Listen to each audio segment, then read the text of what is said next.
चीन पर यह इल्जाम है कि उसने कोरोना वायरस बनाया और दुनिया भर में फैलाया, लेकिन जब चीन से पूछा गया तो उसने कहा यह कुदरत का कहर है। अब इत्तेफाक देखिए कि उसी चीन पर सच में कुदरत का कहर टूटा है, वो भी ऐसा जिसे वो कोरोना की तरह छिपा नहीं सकता। चीन में 80 साल की सबसे भयानक बाढ़ ने 27 राज्यों में ऐसा कहर बरपाया कि हजारों लोग मारे गए, लाखों लोग बर्बाद हो गए, करोड़ों लोग बेघर हो गए।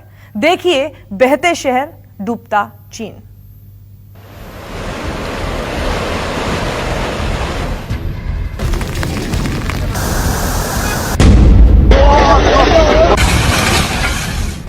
जहां कोरोना की शुरुआत, वहीं बाढ़ का कहर।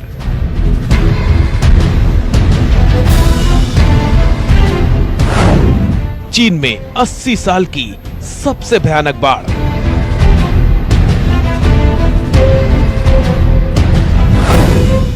चीन में बड़े बड़े मकान धराशायी।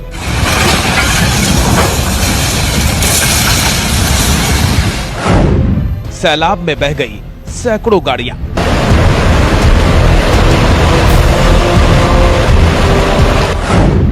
बाढ़ में डूबते बच्चों का रेस्क्यू ऑपरेशन।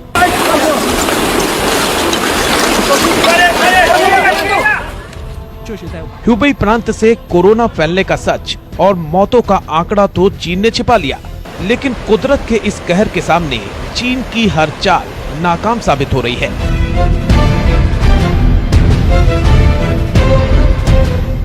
वीडियो के साथ कुछ आंकड़े देखिए, फिर आपको चीन में कई दशकों बाद सबसे बड़ी तबाही का एक एक सच बताते हैं। 27 राज्यों में 4.25 करोड़ लोग पूरी तरह प्रभावित। 20 लाख लोग घर छोड़कर पलायन कर चुके हैं। बाढ़ से 4000 से ज्यादा लोगों की मौत। 70 लाख से ज्यादा घर तबाह हो चुके हैं।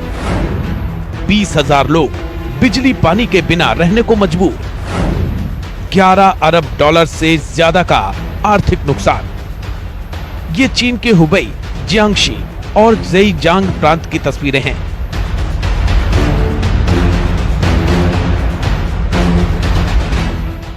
जहां तक नजर जाती है, सिर्फ और सिर्फ सैलाब नजर आ रहा है।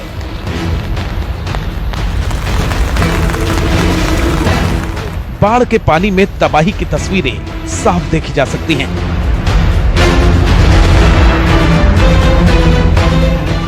मकानों की पहली मंजिल यानी करीब 15 फीट ऊंचाई तक सैलाब बह रहा है।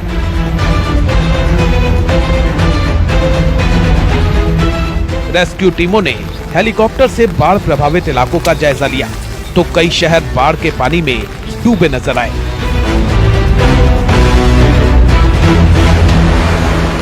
जहां से बाढ़ का सैलाब गुजरा, वहां मकान, दुकानें, बाजार सब डूब गए। कई फ्लाईओवर के नीचे 10 फीट ऊंचाई से पानी बह रहा है।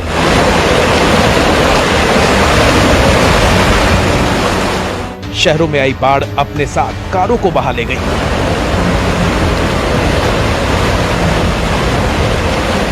ये साउथ चीन और सेंट्रल चीन का हाल है।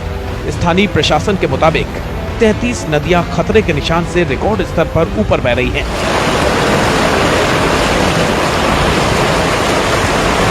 433 नदियों के लिए अलर्ट जारी किया गया है। यांगत्से नदी में आई बाढ़ के आधे घंटे में ही 1-2 मंजिला मकान की बुनियाद उखड़ गई और मकान देखते ही देखते डूब गया।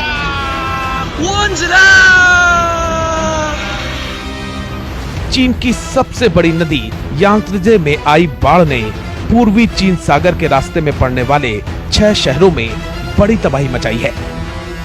包括那边房子倒7栋，目前为止是倒了7栋，大部分人已经被我们疏散出来了。现在就是有一些人在里面，就是一些这边没有清水的一些老人家带着小孩，就是留守老人那种，就是自己的儿女都在外面打工的那种，因为他们出来也没地方去。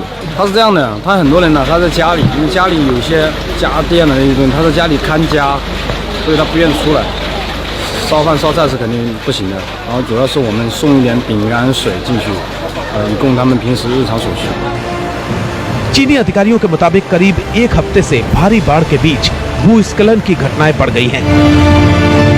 चीन के जियांगशी, अनहुई, ह्यूबेई, हुनान समेत 27 राज्यों में बाढ़ और जमीन धंसने की घटनाएं हो रही हैं। चीनी सरकार के मुताबिक बाढ़ प्रभावित इलाकों से करीब 23 लाख लोगों को बचाया गया है। बाढ़ के पानी ने चीन के 27 राज्यों में सब कुछ ठप कर दिया है।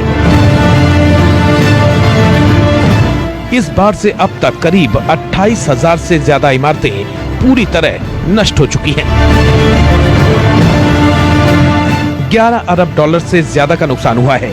स्थानीय प्रशासन के मुताबिक चीन की 33 बड़ी नदियों में जलस्तर ऐतिहासिक ऊंचाई पर पहुंच गया है। यहां तक कि चीन में बने दुनिया के सबसे बड़े बांध थ्री गोर्जेस डैम पर भी टूटने का खतरा मंडरा रहा है। अगर ये बांध टूट गया तो आधे चीन में बेहिसाब तबाही मच सकती है। फिलहाल चीन में लाखों हेक्टेयर खेत डूब चुके हैं, फसलें तबाह हो गई हैं, शहरों में बाढ़ का पानी जमा है, लोग रोजमर्रा की चीजें पाने के लिए बेहाल हैं। आलम यह है कि जिन शहरों में बड़ी बड़ी कारों का काफिला नजर आता था, वहां अब बाइक जैसी मोटर बोट चल रही है। लोग अपनी जरूरत की चीजों के लिए मोटर बोट के सहारे बाजारों से सामान ला रहे हैं। चीन में ज्यादा हाईवे और बड़ी सड़कें बाढ़ में बह गई हैं। एक शहर का दूसरे शहर से सड़क मार्ग से संपर्क टूट गया है। ज्यादातर इलाकों में संचार व्यवस्था ठप हो गई है। चीन के लगभग 20 से ज्यादा राज्यों में बाढ़ का पानी 4 मीटर ऊंचाई तक बह रहा है। 我家里有3层，第1层的被淹了。我家房子是刚造的嘛，去年刚造的房子，今天被淹了。种的田嘛，那个化肥啊、耕田啊，全部都耕了，现在是颗粒无收。 बाढ़ से बेहाल चीन में लाखों लोग अब भी घरों में फंसे हुए हैं, क्योंकि भयानक बाढ़ की वजह से हर तरफ इतना पानी है कि लोगों को डूबने का खतरा है। इसलिए लोग बाहर नहीं निकल सकते। बाढ़ में कई बिजली के खंभे बह गए हैं, इसलिए बिना बिजली के लोग परेशान हैं। सड़कें टूटने से और बाढ़ की उफनती नहरों के बीच रेस्क्यू टीमें आसानी से लोगों तक नहीं पहुंच पा रही हैं। हालांकि चीन के राष्ट्रपति शी जिनपिंग एक बार फिर मीडिया को दोष दे रहे हैं और कह रहे हैं कि चीन में बाढ़ से हालात इतने खराब नहीं हैं जितने दिखाए जा रहे हैं। Bureau report, news 24। नमस्कार, मैं हूं मानक गुप्ता। अगर आपको हमारा ये वीडियो पसंद आया हो तो इसे लाइक और शेयर जरूर करें, और हाँ, हमें सब्सक्राइब और फॉलो करना ना भूलें ताकि आप देश और दुनिया की कोई खबर मिस ना करें। तो जुड़े रहिए हमारे साथ और देखते रहिए न्यूज़ 24।